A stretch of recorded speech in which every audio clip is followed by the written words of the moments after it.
Meus irmãos queridos, um bom dia para todos vocês, de especial, dia de Santo Antônio, tá bom? Depois vocês deem uma lida lá nas minhas redes.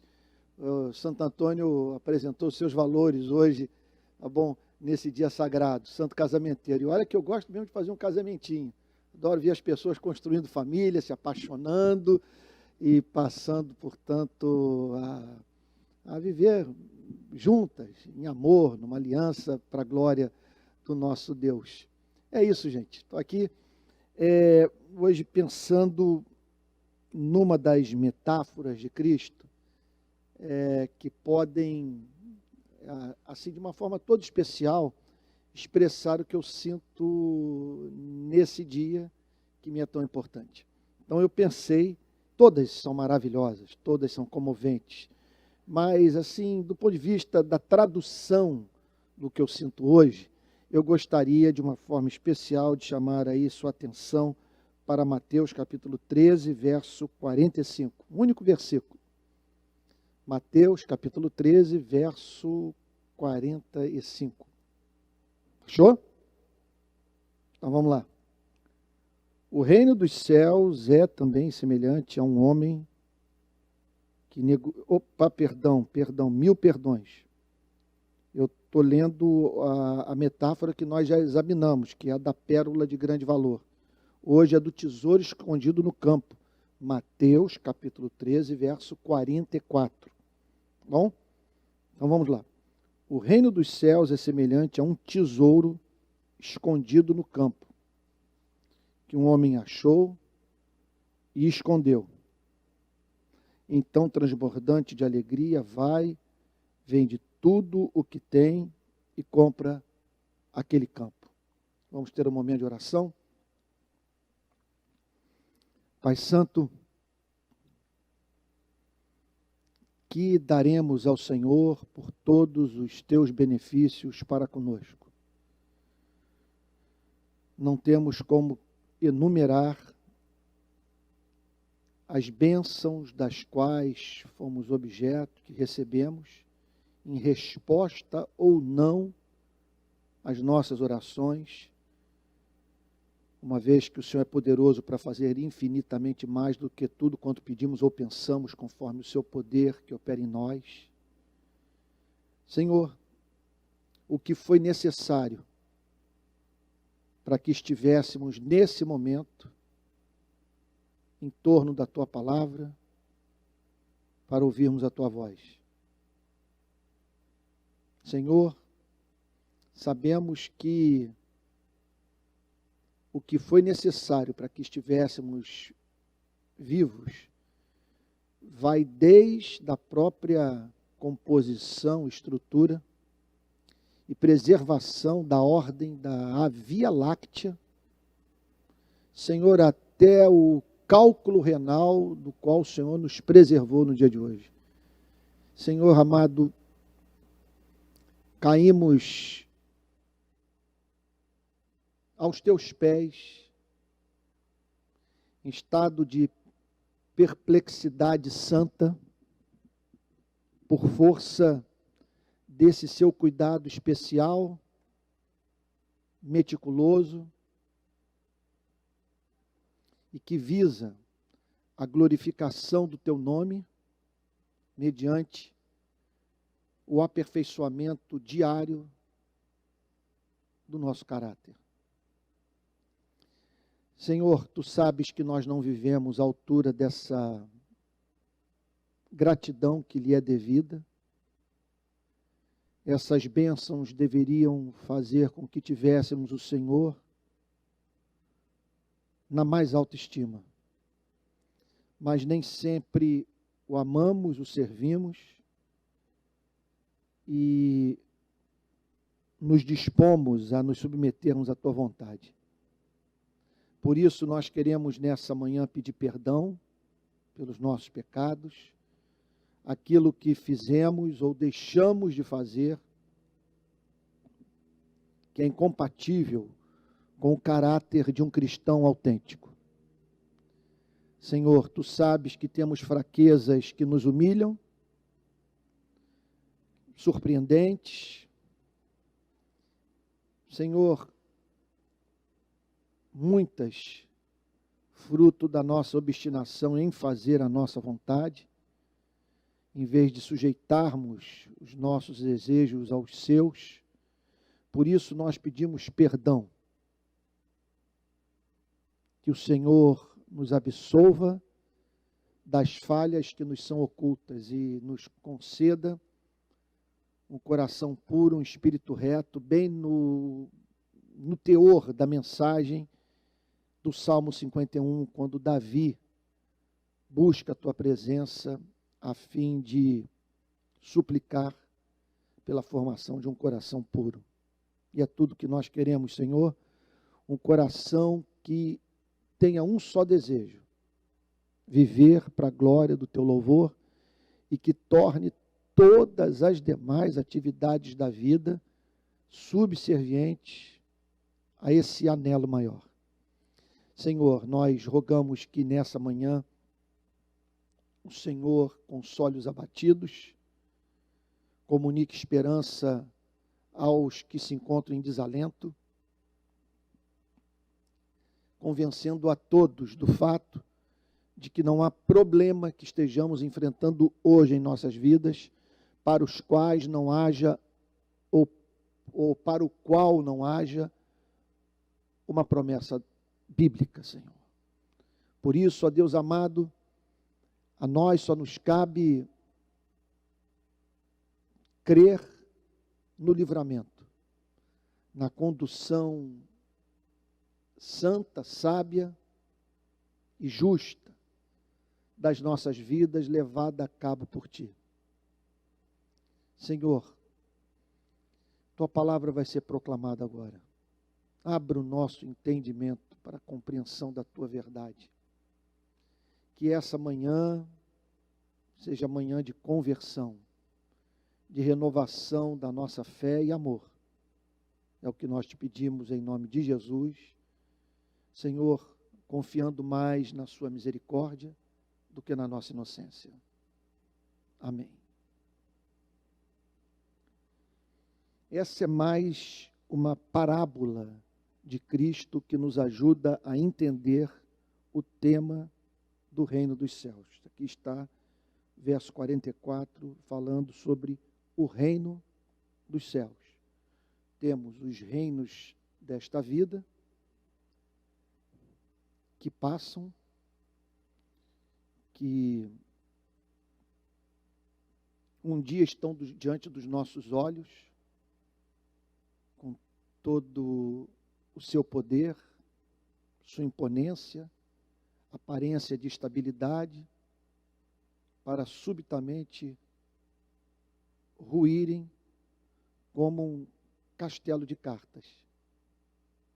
Na nossa geração, por exemplo, nós vimos algo impressionante, como a queda do Muro de Berlim, o fim da cortina de ferro, a pulverização da União Soviética, quer dizer, fatos históricos que a milhões causaram surpresa, porque talvez a maior parte da humanidade não esperasse que tudo ocorresse de uma forma tão súbita.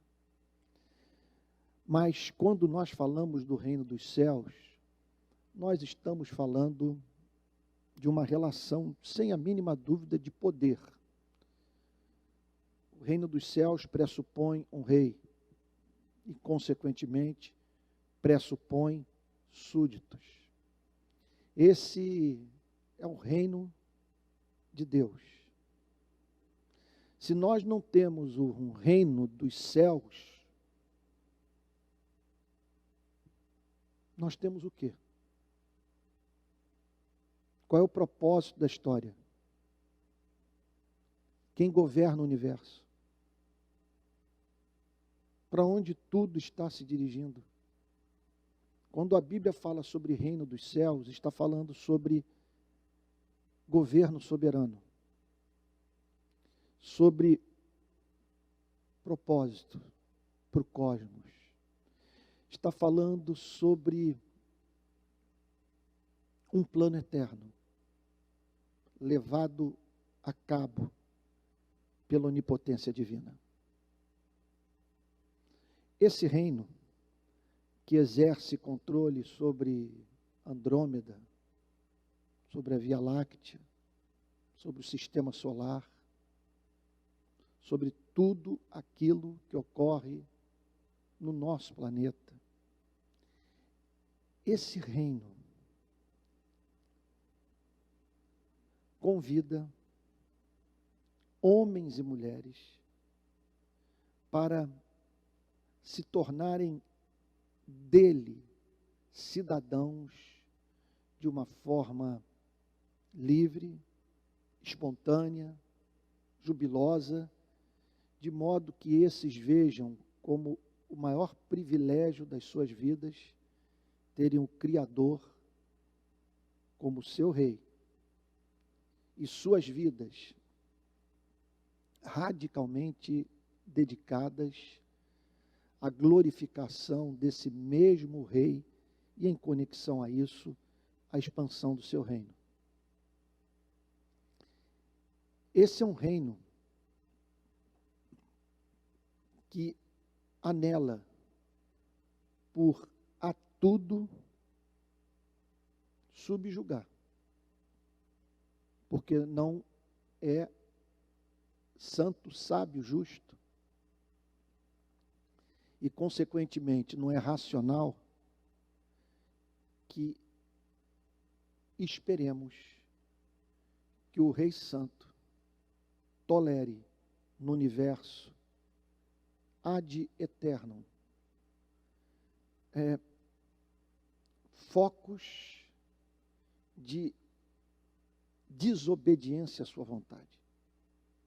Homens, mulheres e anjos vivendo em rebelião, sem ter quem lhes resista, faça oposição.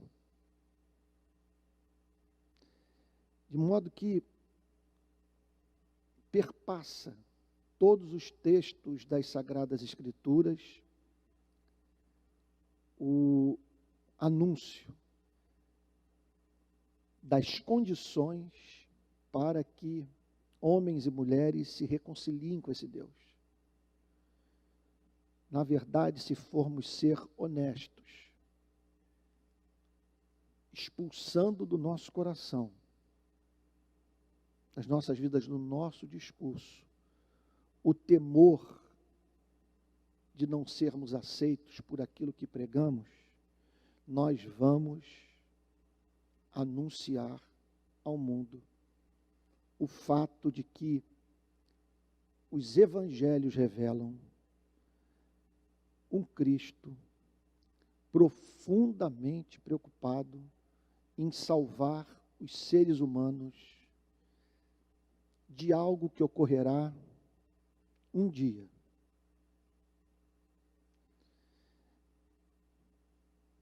Nesse dia, sobre o qual a Bíblia tanto fala, todos os seres humanos terão que comparecer diante do trono de Deus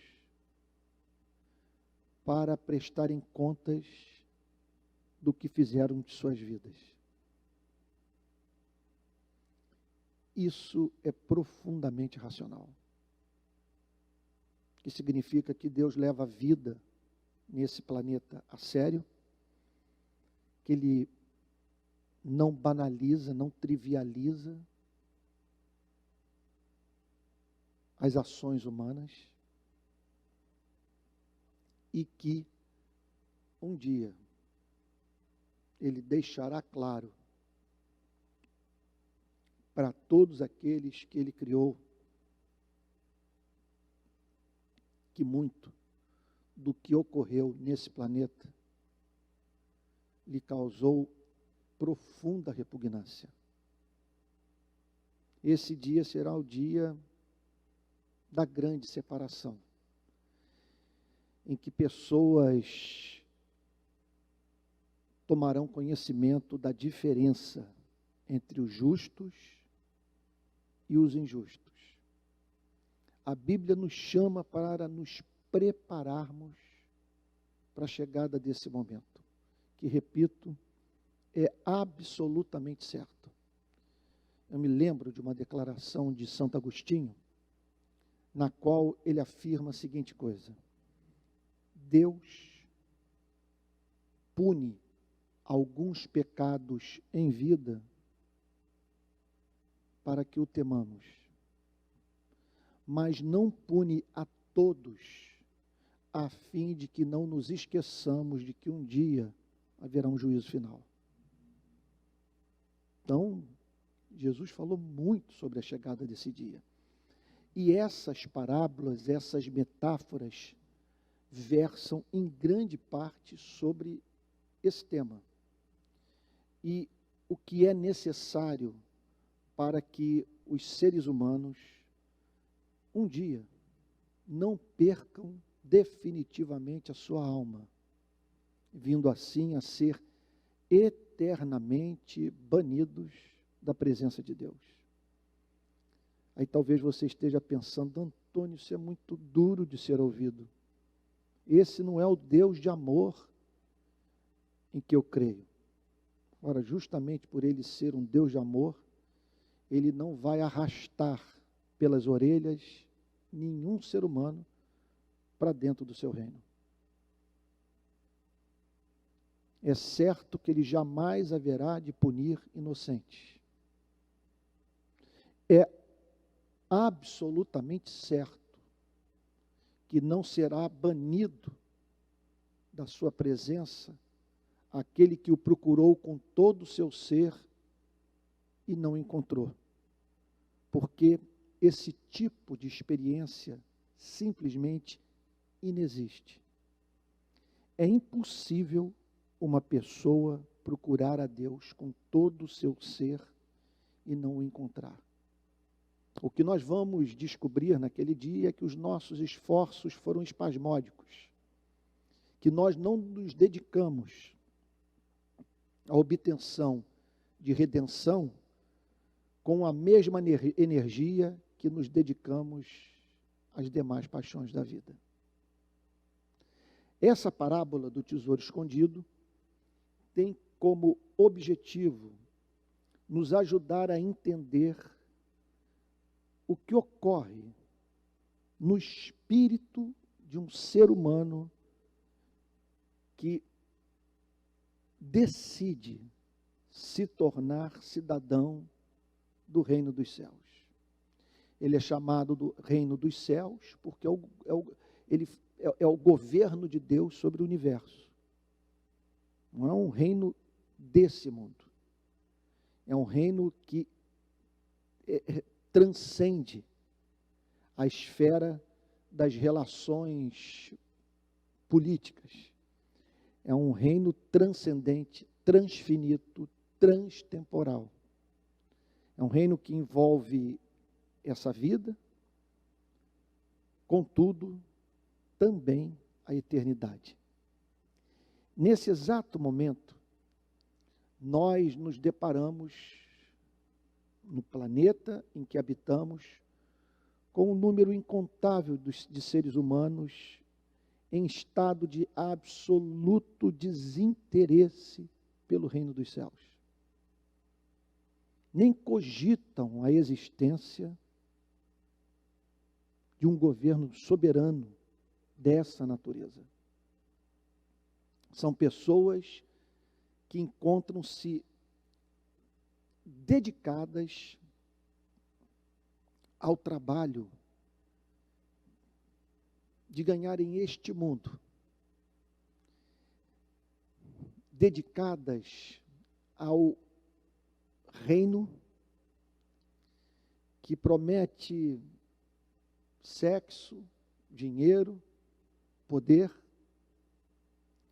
e que ignoram a sua finitude, o caráter transitório de suas vidas. E o fato, que tenho reiterado nessa mensagem, que um dia nós haveremos de prestar contas ao Criador Santo, por conta de tudo, em razão de tudo aquilo que nós fizemos. Agora, nós nos deparamos com outro fenômeno nesse planeta.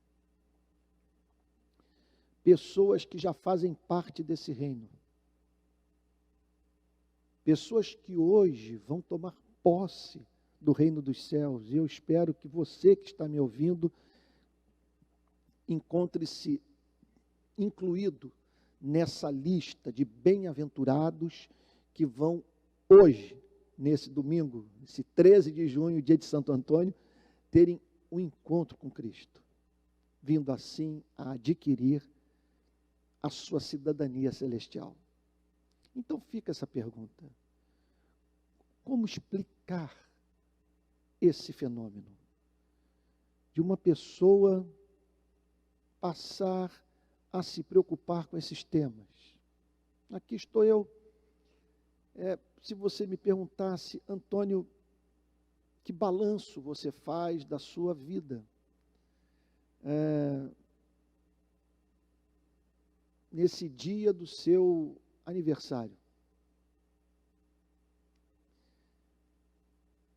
E é uma data muito especial, porque é o meu último ano na casa dos 50. Olha, é muito difícil eu acreditar que ano que vem farei 60 anos de idade.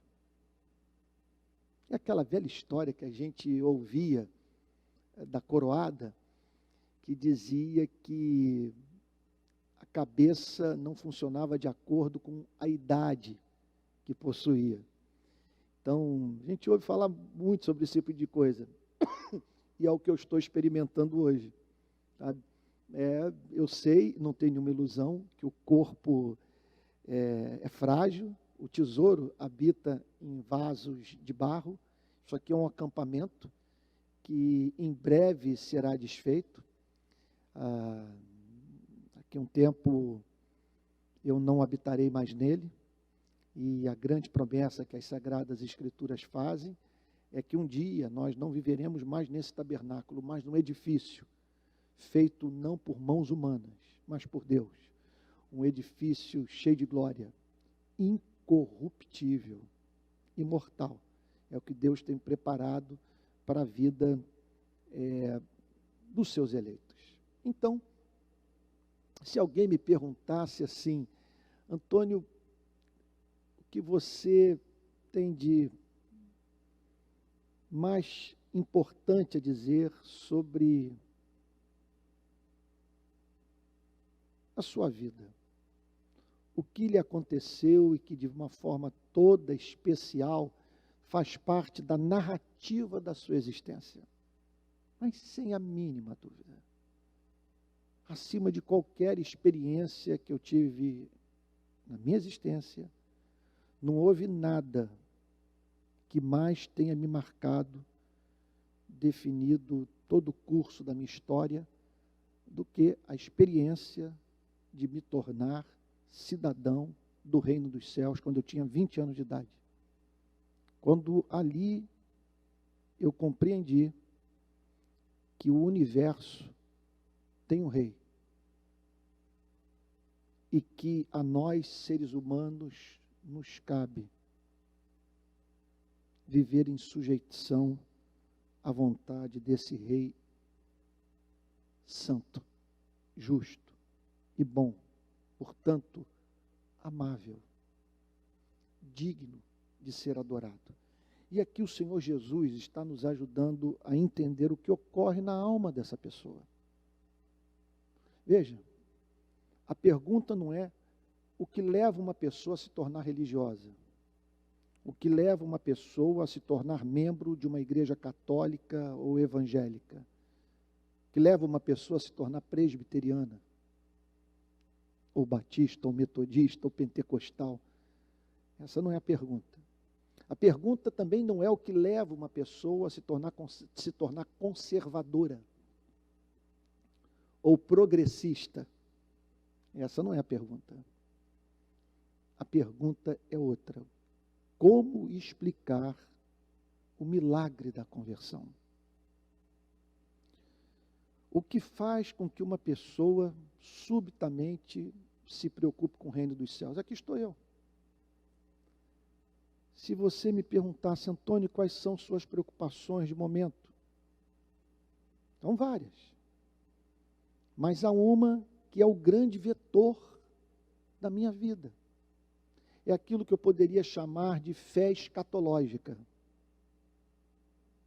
Eu tenho, em razão do meu contato com Cristo, uma visão do amanhã. Eu sei que eu duro pouco. Eu sei que um dia eu haverei de partir. E essa data é incerta. Não tenho nenhuma convicção quanto ao fim da minha vida biológica. Todos os nossos dias, disse o rei Davi, isso que é certo, foram escritos e determinados quando nenhum deles havia ainda.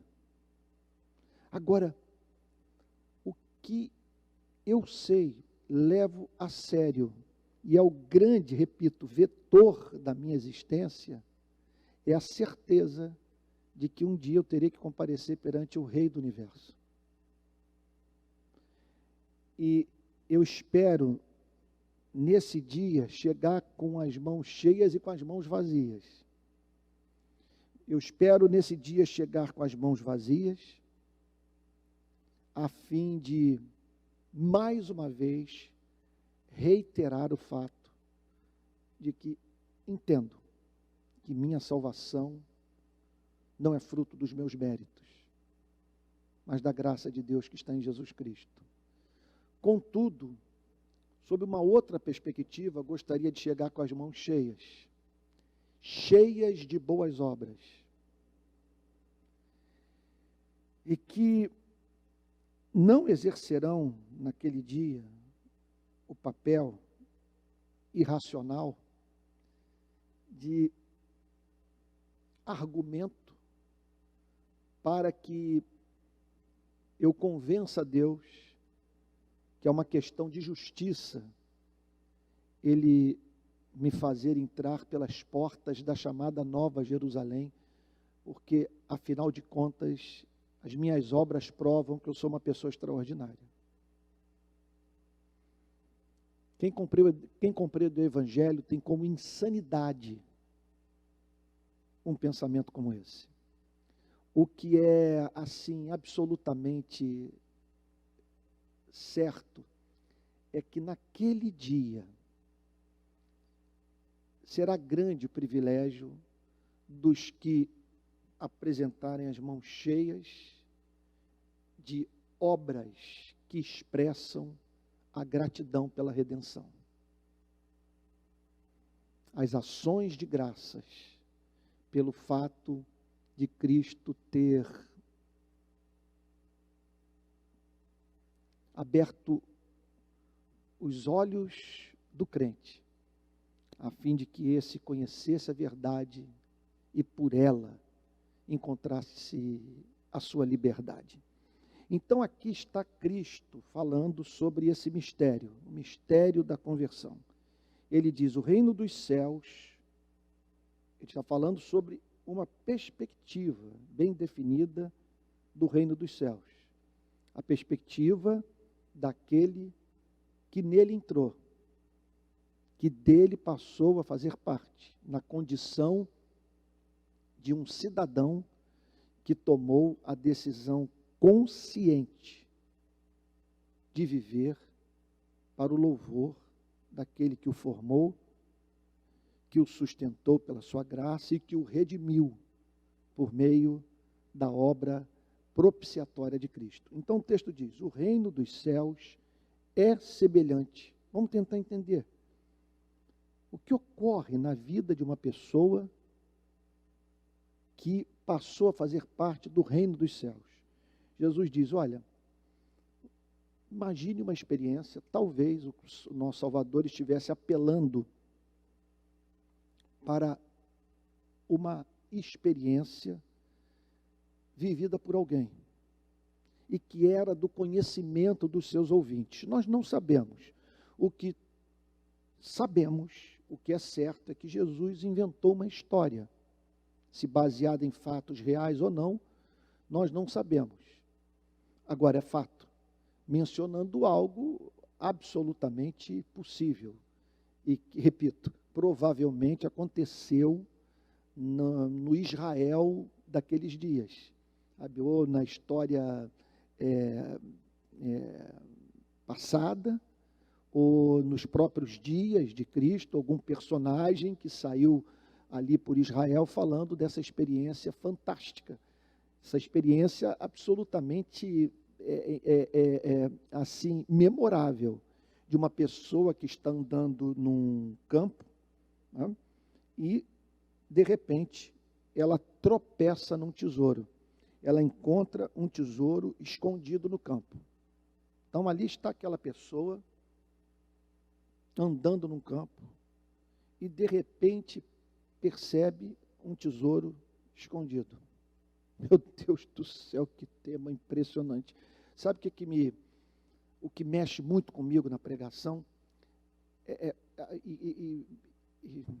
Eu penso que todo pregador verdadeiro, ele é tangido no seu coração por esse espanto, quando se depara com declarações tão extraordinárias como essa que encontramos nas Sagradas Escrituras. Pense bem, no campo. O campo representa a geografia da nossa vida. Todos estamos em alguma espécie de campo, transitando por ele. Repito, vivendo uma vida curta, dura, incerta. Frágeis. Carregando consigo um sem número de enfermidades. Como diz Calvino, para onde nós nos dirigimos, arrastamos conosco incontáveis doenças. Bate um vento, gente pode ficar gripado. Cumprimenta uma pessoa e podemos contrair um vírus mortal. Lidando com ameaças as mais diversas, a nossa frágil felicidade,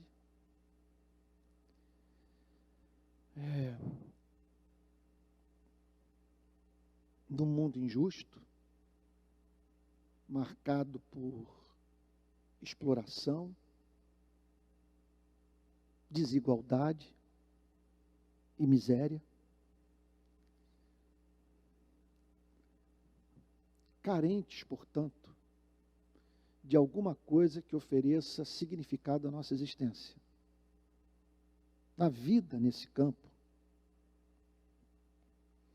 é uma vida que para muitos se afigura como uma piada de mau gosto. Foi como alguém já disse, o homem é uma piada trágica num contexto de total absurdo cósmico. Me parece que foi Jean Paul Sartre que falou que o homem é uma paixão inútil. Os gregos já diziam que a melhor coisa é morrer cedo, e melhor do que morrer cedo é nunca haver nascido. Agora, o problema é que as nossas dificuldades não se resumem a essas que eu estou mencionando, há outras, e que fazem parte da existência de alguns seres humanos, que por um motivo ou por outro, se tornaram cônscios dos seus pecados. Então, além de se verem metafisicamente pequenos, esses se veem como pecadores. A grande informação que o Senhor Jesus está nos passando nessa passagem é que no campo da vida há um tesouro. Um tesouro. Quer dizer, alguma coisa que, se nós conhecermos e adquirirmos, vai bancar todo o custo da nossa existência. Eu já mencionei isso numa outra ocasião, e esses dias eu vi o grande pregador americano Tim Keller dar o mesmo testemunho. Ele está com câncer no pâncreas, e recentemente ele declarou que se Jesus ressuscitou, no final tudo vai dar certo. Porque a sua ressurreição é a prova de que tudo que ele disse é verdadeiro e, portanto, a vida tem sentido. E foi a experiência que eu tive, numa ocasião, dentro de um ônibus, quando a ressurreição de Cristo se tornou tão real, tão concreta, tão fortemente arraigada no meu espírito, que eu fui tomado pela alegria mais intensa que eu experimentei em toda a minha existência. Ele ressuscitou. Se ele ressuscitou, ali eu raciocinei. Tudo tem significado. Então, há um tesouro que, caso se torne nosso, é capaz de bancar toda a nossa dívida. Bancar a nossa felicidade. Bancar o sentido da nossa vida nesse planeta e na eternidade. Esse tesouro está escondido. Nós sabemos, à luz de toda a teologia do Antigo e do Novo Testamento, que esse tesouro está escondido porque a ambição humana nos impede de identificá-lo. Ele está oculto aos nossos olhos, porque nós estamos envolvidos com a paisagem do campo, com aquilo que pode ser encontrado por nós nesse campo e que exerce um apelo sobre as nossas afeições, que reivindica a atenção e que acaba ocupando todo o nosso estado mental. Mas, por uma obra da graça de Deus, algumas pessoas, ao transitarem por esse campo, identificam esse tesouro escondido. Então, aqui está o Senhor Jesus respondendo a seguinte questão: o que ocorre na alma de um ser humano que conheceu esse tesouro, foi capaz de avaliar o seu significado, que ele representa para a sua vida? Todos nós sabemos que esse tesouro é chamado de evangelho. E falando de uma forma mais específica, dando uma resposta mais acurada, esse tesouro é o próprio Cristo. Então aqui está o Senhor Jesus falando de pessoas que na travessia desse planeta conheceram a Cristo. Tiveram o contato com a riqueza da sua vida, da sua mensagem, das suas promessas. Quando que uma pessoa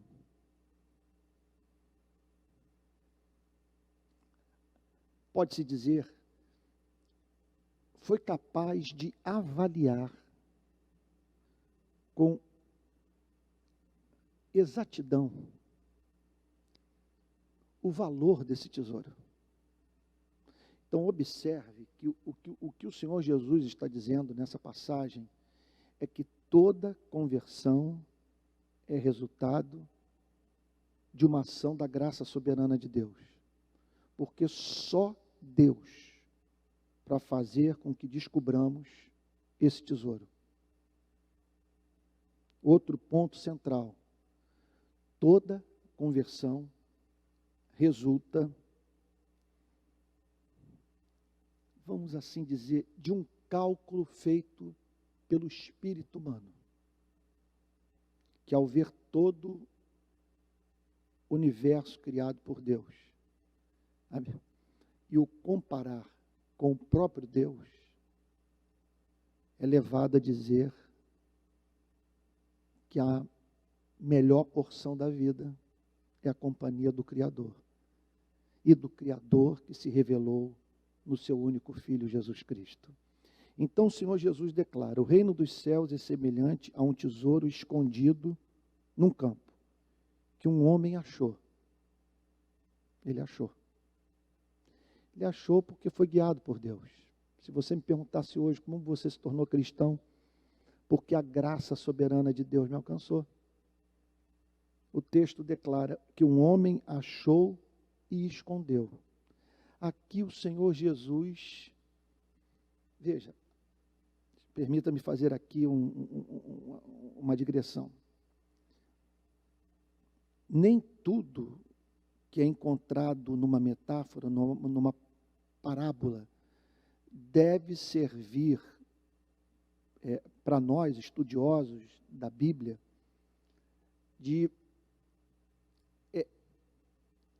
fundamento para alguma espécie de verdade que acreditemos. Porque, em geral, essas metáforas, essas parábolas visam ensinar uma lição central. Se formos sair aí em busca de ilações, nós podemos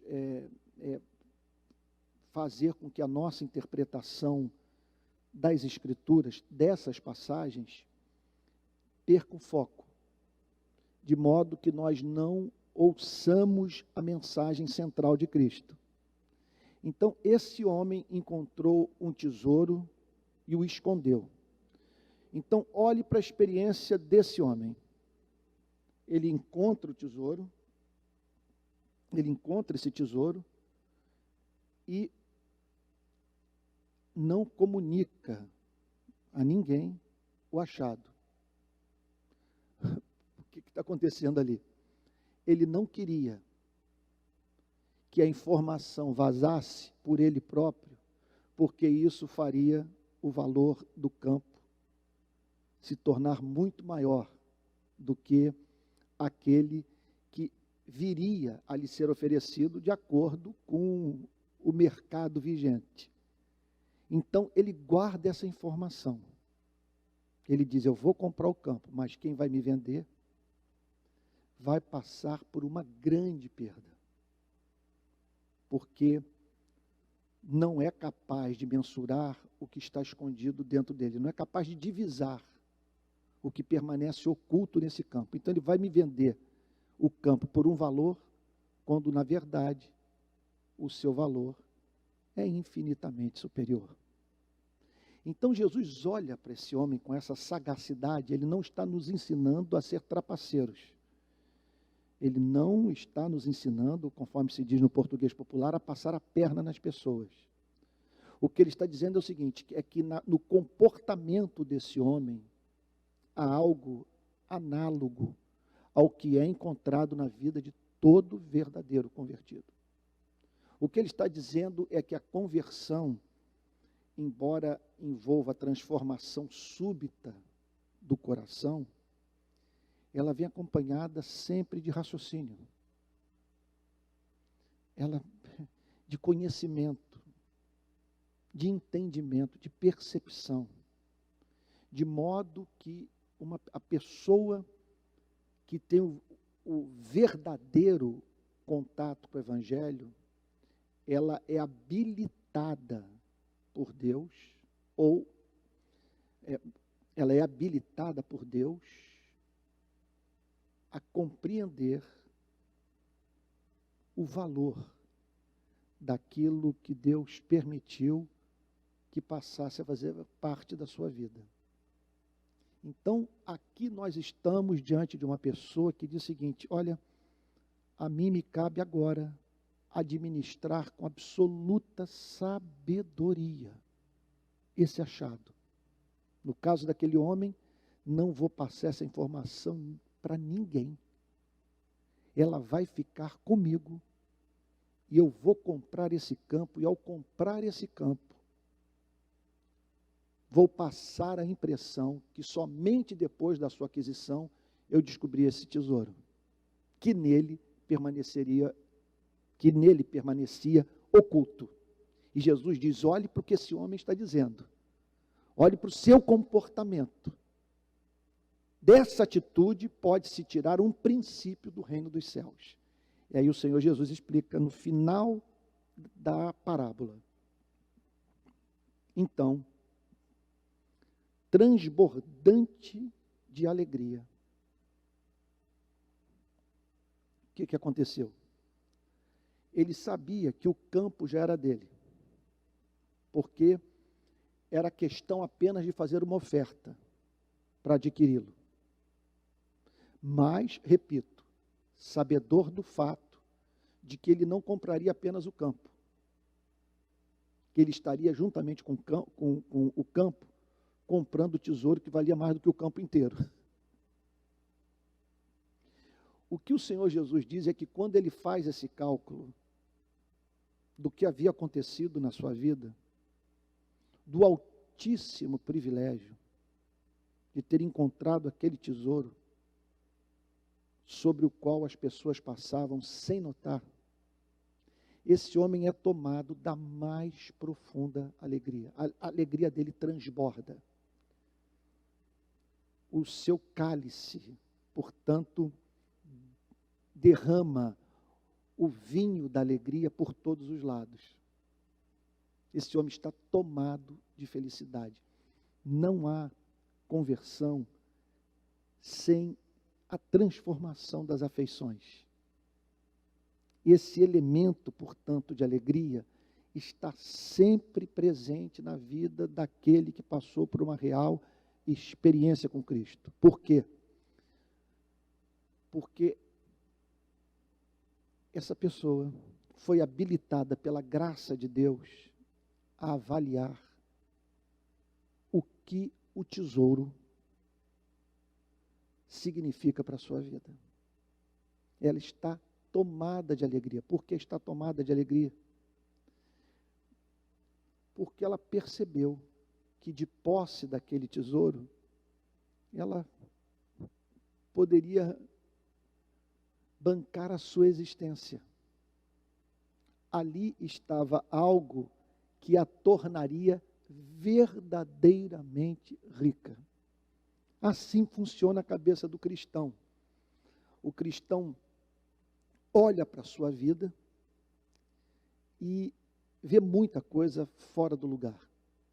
Ele não gostaria de que parentes seus estivessem passando pelos sofrimentos que estão enfrentando. Ele é capaz, isso pode acontecer, de olhar para a sua profissão e dizer: eu gostaria de estar envolvido com outra atividade profissional. Esses dias um amigo meu disse que somente agora, quando ele está fazendo 60 anos, ele fará 60 anos ano que vem, ele descobriu a verdadeira vocação da sua vida e aquilo para o que ele quer se dedicar até a morte. Então, essa é a experiência de muitos. Trabalham para sobreviver. E, se pudesse, exerceria um outro tipo de atividade profissional. Mas não tem tempo para fazer essa troca. Então, para não morrerem de fome, para não permitirem que pessoas que dele dependem, sabe, também padeçam necessidade, essas pessoas continuam se dedicando àquilo que não as realiza como seres humanos plenamente. Então, é claro, temos doenças, fraquezas físicas, fraquezas morais, tentações de toda sorte, e a conjuntura, sabe, é uma conjuntura que sempre nos frustra. Agora, o que ocorre frequentemente na vida do cristão? Em meio a tudo isso, ele se lembrar da pessoa bendita de Cristo, do fato dele ser cristão, dele ter suas orações ouvidas. Hoje, se você me perguntasse assim: Antônio, 59 anos, ano que vem você está na idade mesmo, você vai passar a merecer ser chamado agora sim, acima de tudo que você jamais viveu, de coroa. Então, o que me encanta na minha vida? É assim, e essa é a experiência dos cristãos. A gente costuma falar que todas as nações têm uma narrativa, que os seus cidadãos são levados a crer numa forma de interpretar os fatos, sabe? Então, que ajuda isso a essas pessoas viverem num contexto de valores compartilhados em razão dessa narrativa, dessa explicação para os fatos do que aconteceu no país onde vivem, sabe, quer dizer, para essa explicação dos fatos do que aconteceu no país onde vivem. Então, nós temos uma narrativa pessoal, nós cristãos. Isso, para nós, é muito consolador. E quando nós fazemos uma nova leitura, cheia de graça, sob a iluminação do Espírito Santo dessa narrativa, nós provamos dessa alegria, apesar das circunstâncias adversas. Alegria de sermos de Jesus, de termos os pecados perdoados, de sabermos que Deus usa esses sofrimentos para a transformação do nosso ser, para a realização do seu plano eterno, na sua e na minha vida. Nesse caso aqui, o Senhor Jesus destaca a experiência de uma pessoa no seu primeiro encontro com o Evangelho. Ela compreendeu o que o Evangelho representa para a sua vida e foi tomada de alegria. E essa alegria passou a exercer um papel regulador em toda a sua conduta. O que o Senhor Jesus está dizendo é o seguinte, que essa pessoa passou a viver obcecada pela ideia de não perder essa alegria.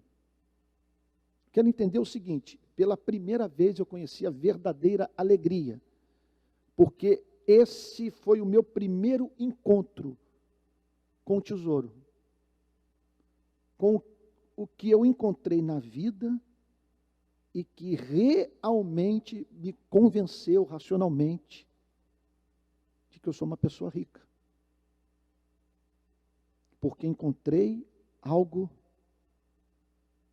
que me sacou da miséria em que eu me encontrava. Então, essa pessoa tomada por essa alegria passa a viver da seguinte forma: não posso permitir que nada concorra na minha vida contra essa alegria. Ela entendeu, portanto, que esse tesouro deveria exercer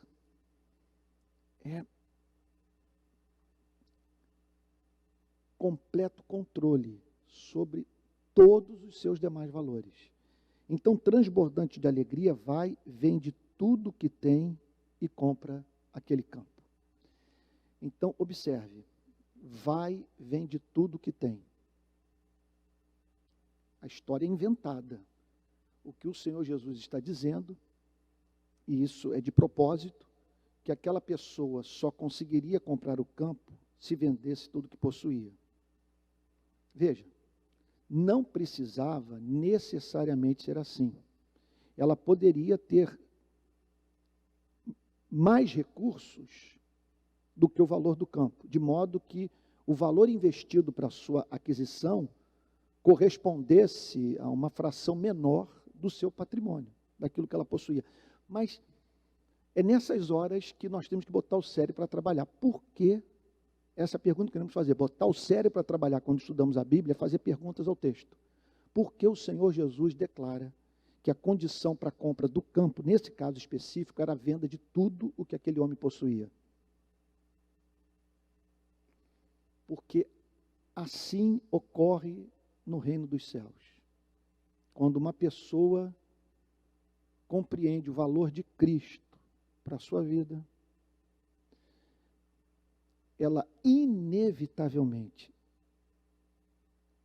é levada a relativizar todos os seus demais bens. Então, que o Senhor Jesus está dizendo que não há conversão sem a entrega total do coração ao Criador, representado aqui por esse ato de vender tudo que se possui. Ele vende tudo que tem e compra aquele campo.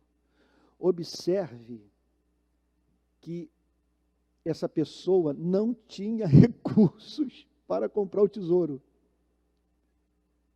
Se o atual proprietário do campo entendesse que o valor da sua propriedade era incalculável em razão dela abrigar um tesouro, ele não a venderia. Então, o que o Senhor Jesus está dizendo é que a salvação é gratuita, é algo impossível. O homem não tem como pagar pela sua redenção. Não tem como. O que o Senhor Jesus está dizendo é que esse homem, preste atenção, esse homem usou de malandragem. E o que Jesus está dizendo é que você precisa dessa malandragem santa para entrar no reino dos céus. Sim, ele está falando sobre isso, está falando sobre sabedoria. Ele está falando sobre algo reto, santo, justo.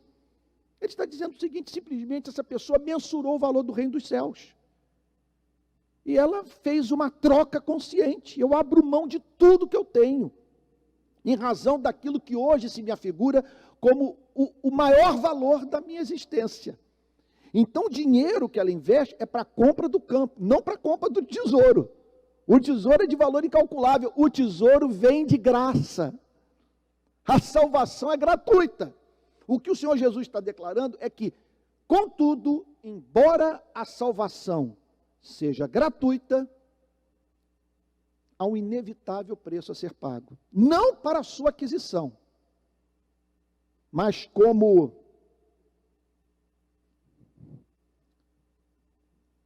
algo que é inerente à verdadeira conversão. Você se converte e abre mão de tudo que tem. Você, portanto, absolutiza o Evangelho e relativiza os demais valores da vida. Foi o que aconteceu comigo, com 20 anos, sem um fio de cabelo branco. Chegava eu aqui com pouco mais de idade, talvez com 26 anos, com a minha namorada. Eu havia começado ontem, nós contávamos isso lá em casa, né? Eu com 21, ela com 14. Com 17 anos, ela chega aqui na Barra da Tijuca comigo, na Brasília amarela do meu pai. Eu tive até então, aos 17, estava com uns 26 anos, para começar essa igreja. E começar essa igreja é algo que estava inserido dentro de uma coisa muito maior, que era a decisão de viver somente para Cristo. E tive que passar por muitas renúncias. A principal delas foi pegar minha juventude. Eu peguei a melhor fase, pelo menos do ponto de vista da energia física, e coloquei no altar de Deus. E disse: eu consagro minha juventude a Ti. Com 20 anos de idade eu fiz a seguinte oração: Senhor, eu não quero entregar o bagaço da minha existência para o Senhor. Eu quero entregar tudo que tenho, que sou, hoje. Não foi isso que me fez comprar a salvação, mas a percepção da excelência da salvação me fez vender tudo que eu possuía. Se você me perguntasse hoje, algum arrependimento? Muitos. O principal deles, não ter me entregado na extensão que Jesus Cristo é digno que eu consagre minha vida a Ele.